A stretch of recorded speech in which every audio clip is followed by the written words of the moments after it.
கார்த்திக் ரேவதி சீரியலில் ஒரு குட்டி ப்ரமோ வந்திருக்குது. என்ன நடக்க போகுதுன்னு பார்க்கலாம். வாங்க வீடியோக்குள்ளே போகலாம். இளையராஜா இதுக்கு எல்லாத்துக்கும் காரணம் உங்கள் சின்னத்தை சந்திரா தான் காரணம்னு சொல்லிடுறாங்க. இதுக்கப்புறம் கார்த்தி என்ன செய்யலான்னு யோசிச்சு பார்த்துட்டு வந்துட்டு இருக்கும்போது மயில் வாகனம் கேட்குறாங்க, என்னப்பா சகலை, நாளுக்கு நாள் சின்னத்தையோட ஆட்டம் அதிகரிச்சுக்கிட்டே போகுது, என்ன செய்யறது, அளவுதளவில்லை அப்படின்னு சொல்லி கோபமாக பேசுகிறாங்க. கொஞ்சம் அமைதியாக இருங்க, நாளைக்கு பாருங்கள் அவங்களோட ஆட்டம் என்னங்கிறது தெரியும், நம்ம வீட்டில் பெரிய பூகம்பமே வெடிக்க போகுதுங்கிறாங்க. அப்படியா, பெரிய வெடி வச்சிட்டியா, அது என்னென்ன எனக்கு இப்போவே தெரிஞ்சுக்கணும் போல் இருக்குது சகலைங்கிறாங்க. நாளைக்கு இது வரைக்கும் பொறுத்துருங்க, நாளைக்கு தெரியும் பாருங்கங்கிறாங்க. கார்த்தி என்னதான் சகலை பண்ணியிருப்பாருன்னு தெரியல, ஆனால் தெரிஞ்சுக்காமல் அப்படியே மண்டையை வெடிச்சிடும் போல் இருக்குது. தெரிஞ்சால் நல்லாயிருக்கும். சரி, வெடிகிற வரைக்கும் காத்திருக்கலான்னு நினச்ச மயில் வாகனம் பொறுமையாக இருக்காங்க. அடுத்த நாள் காலையில் போஸ்ட்மேன் வந்து ஒரு லெட்டர் வந்திருக்குன்னு கொடுத்துட்டு போகிறாங்க. அதை பிரித்து பார்க்குறாங்க மயில் வாகனம். Divorce notice. அட, இதைத்தான் சகல சொன்னாரா? ஆஹா, இது பெரிய பேரிடி தான். நிச்சயமாக சின்னத்துக்கு இது பெரு அதிர்ச்சியாக தான் இருக்கும். சரி, என்னதான் நடக்குதுன்னு பார்க்கலாம். ஆஹா, இன்னைக்கு அருமையான வேடிக்கை அப்படின்னு நினச்சிக்கிட்டு மயில் வாகனம் கொண்டு போய் ராஜராஜன் கையில் கொடுக்குறாங்க. ராஜராஜன் என்னவா இருக்கும் அப்படின்னு சொல்லி பிரித்து படித்து பார்த்துட்டு சோகமாக அப்படியே நிற்கிறாங்க. அதை பார்த்ததும் ரேவதி என்னப்பா அது அப்படின்னு கேட்டு வாங்குறாங்க. அவங்களும் படித்து பார்த்துட்டு அமைதியாக நின்றுட்டுருக்காங்க. அப்போ ரோஹிணி என்னது அப்படின்னு அவங்களும் வாங்கி படிக்கிறாங்க. இப்படியே எல்லாரும் ஆள் மாற்றி ஆள் படிச்சுட்டு இருக்கும்போது சாமுண்டேஸ்வரி கேட்குறாங்க, ஆமாம் ஆள் ஆளுக்கு படித்து பார்த்துட்டு அமைதியாக இருக்கீங்களே, அதில் என்ன தான் போட்டிருக்கு சொல்லுங்கங்கிறாங்க. அம்மா இந்தாங்க நீங்களே படித்து பாருங்கங்கிறாங்க. ஏய், படித்ததெல்லாம் போதும் சொல்லுங்கடி, நாங்கள் தெரிஞ்சுக்கிறோங்கிறாங்க. சந்திராட்சத்திக்கு சிவனாண்டி சித்தப்பா டைவர்ஸ் நோட்டீஸ் அனுப்பிச்சிருக்காங்கங்கிறாங்க. இதை கேட்டதும் சந்திராவுக்கு தூக்கி வாரிப்படுது. என்னடா இது, இந்த நிமிஷம் வரைக்கும் நானும் அவரும் ஒத்துமையாக சந்தோஷமாக தானே இருந்துகிட்ருக்கோம். அப்படி இருக்கும்போது அவர் எதுக்காக எனக்கு டைவர்ஸ் நோட்டீஸ் அனுப்பிச்சிருக்காங்க, இவங்க எல்லாரும் என்ன தப்பு தப்பாக இது படிச்சுட்டாங்களா அப்படின்னு சொல்லி அந்த நோட்டீஸை வாங்கி பார்க்குறாங்க சந்திரா. சிவனாண்டி கைப்பட எழுதி கையெழுத்து போட்டு டைவர்ஸ் நோட்டீஸ் அனுப்பிச்சிருக்கிறத பார்த்த சந்திராவுக்கு தூக்கி வாரிப்படுது. இல்லை இது ஏதோ பித்தலாட்டம் நடந்திருக்கு, என்னன்னு கண்டுபிடிக்கணுமே.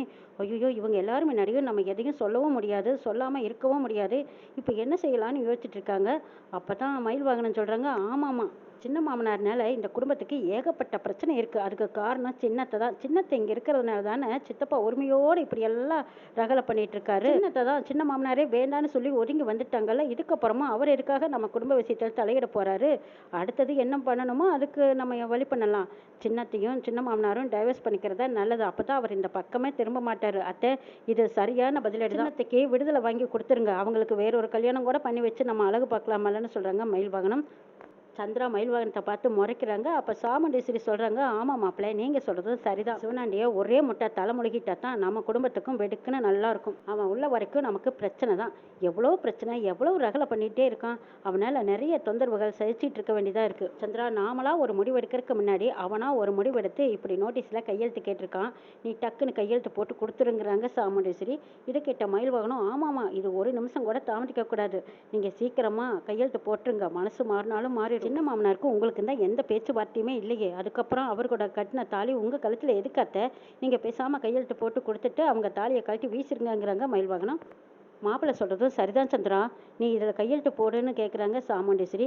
அக்கா, நம்ம அவசரப்படுறோமோன்னு நினைக்கிறேன், கொஞ்சம் பொறுமையாக யோசிக்கலாங்காங்கிறாங்க சந்திரா. சந்திரா, என்ன நினச்சிட்டு இருக்க, யோசிக்கிறதுக்கு என்ன இருக்குது, அந்த சிவனாண்டியே ஆகாது, அவன் முகத்திலேயே முழிக்கக்கூடாதுன்னு நம்மளே வந்துட்டோம். அதுக்கப்புறம் அவள் கட்டின தாலி உன் கழுத்தில் எதுக்கு இருக்குது, பேசாமல் கையெழுத்து போட்டு கொடுத்து நீ யாரோ நான் யாரோன்னு அத்துக்கலாங்கிறாங்க சாமுண்டேஸ்வரி. அடி பாவி சண்டாளி, என் வாழ்க்கையை கெடுக்கிறதுக்கு இப்படி தும்பிட்டுக்கிட்டு நிற்கிறாளே, இப்போல்லாம் மாப்பிள்ளை சொல்கிறது தான் கேட்குறா, நான் சொல்கிறது இங்கே கேட்க போகிறா, இவளை பழி வாங்கணும், இவள் பிள்ளைங்க வாழ்க்கையை கெடுக்கணும்னு தான் நான் என் புருஷனை விட்டு பிரிஞ்சு இந்த வீட்டில் வந்து நிற்கிறேன். ஆனால் இவங்க எல்லாருமே ஒன்று சேர்ந்துக்கிட்டு என் புருஷனை என்னை விட்டு பிரிச்சுட்டு வாங்க போல இருக்கு. ஐயோ, ஏமாந்து கையெழுத்து போட்டால் இதுவே பெரிய கேஸாக கொண்டு போயிடுவான் இந்த டிரைவர். இவன் செஞ்ச ஏற்பாடாக தான் இருக்கும். என்ன செய்யலாம், போடுறதா வேண்டாமா ஒன்றுமே புரியலையே. இப்போ வேற கையெழுத்து போட்டே ஆகணும்னு எல்லாரும் சுற்றி நின்று நம்மளை டார்ச்சர் கொடுக்குறாங்க.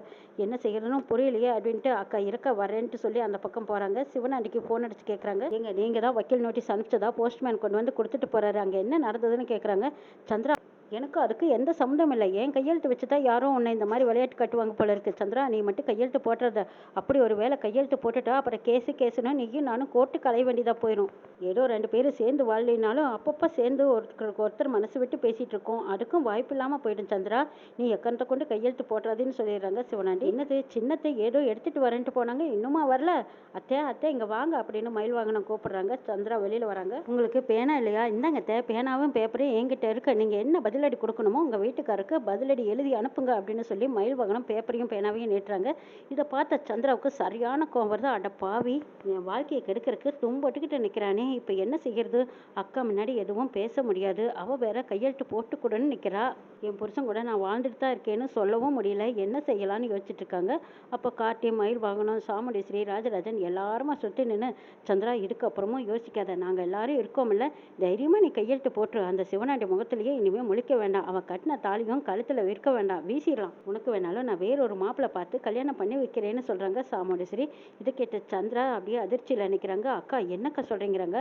ஆமாடி, நம்ம வீட்டில் எல்லாரும் சந்தோஷமாக குடும்பத்தோடு இருக்கோம். ரேவதியும் கல்யாணம் பண்ணி செட்டில் ஆகிட்டா, ரோகிணியும் கல்யாணம் பண்ணிக்கிட்டா, இனிமேல் துர்காவுக்கும் கல்யாணம் நடக்க போகுது. சுவாதியும் படிப்பை முடிச்சதையும் அவளுக்கு ஒரு வாழ்க்கையை தேடி வச்சிடலாம். ஆனால் நீ மட்டும்தான் ஒத்தையாக இருக்க. அதை பார்க்கும்போது மனசுக்கு ரொம்ப கஷ்டமாக இருக்குது. இதுக்கு ஒரு முடிவு கட்டிட்டு உனக்கு ஒரு வாழ்க்கை துணையை நான் தேடி வைக்கிறேங்கிறாங்க சாமுண்டீஸ்வரி. இதுக்கு மயில் வாங்கின சொல்கிறாங்க, அத்தை அந்த வேலையை நான் பார்த்துக்கிறேன், அத்தைக்கு ஏற்ற மாதிரி நல்ல சின்ன மாமனாராக நான் தேடி பிடிச்சி கொண்டு வரேங்கிறாங்க மயில் வாகனம். மாப்பிள்ளை, நீங்கள் சொல்கிறதெல்லாம் சரிதான், முதல்ல இந்த சிவனாண்டியோட பிரச்சனை முடியட்டும், அப்போ தான் சந்திராவுக்கு விடுதலை கிடைச்சா மட்டும்தான் நம்ம இதை பற்றி யோசிக்க முடியுங்கிறாங்க. கிடைச்ச மாதிரி தான், நீங்கள் ஒன்றும் கவலைப்படாதீங்க அத்தை, எல்லாம் நாங்கள் பார்த்துக்குறோம், நானும் சகலையும் எதுக்கு இருக்கோம். சின்னத்துக்கு வேறு வேலையே இல்லாதனால அடிக்கடி யாரையாவது பார்த்து சந்தேகப்படுறதே அவங்களுக்கு வேலையாக போச்சு. இப்படியே விட்டோம்னா சின்னத்தை போகிற நிலமையே வேறையாக போயிடும். அவங்களுக்கு ஒரு கல்யாணத்தை பண்ணி வச்சு அவங்க வாழ்க்கையிலேயே செட்டில் பண்ணி வச்சுட்டோன்னா அவங்க நல்லா இருப்பாங்கல்ல. அதே தப்பாக நினச்சிக்காதீங்க, நான் ஒரு நல்ல எண்ணத்துலையும் நல்ல மனசோடவும் தான் நான் சொல்கிறேன்னு சொல்கிறாங்க மயில் வாகனம். போதும், உன்னோட நல்ல மனசும் நல்ல எண்ணமும் எப்படி இருக்குன்னு எனக்கு தெரியும், பேசாமல் உங்கள் வேலை என்னமோ அதை பாருங்க அப்படின்னு திட்டுறாங்க சாந்திரா. சந்திரா, மாப்பிள்ளை இப்போ எதுக்கு திட்டுற? அவர் உன்னோட நல்லதுக்கு தானே சொன்னார், இதில் என்னடி தப்பு இருக்குது? அந்த சிவனாண்டி முந்தருக்கு முன்னாடி நாமளே முந்தி இருக்கணும். அவன் டைவர்ஸ் கேட்கறதுக்கு முன்னாடியே நாமளே அவங்ககிட்ட டைவர்ஸ் வாங்கியிருக்கணும்டி. அது தப்பாக போச்சு, ஏமாந்து போச்சு. இது வரைக்கும் போனதெல்லாம் போகட்டும், இனிமே அவன் இந்த வீட்டு வாசலுக்கு வரக்கூடாதுன்னா அவனுக்கு நீ கையெழுத்து போட்டு கொடுத்து அவனை அறவே அத்து விடுங்கிறாங்க சாமுண்டீஸ்வரி.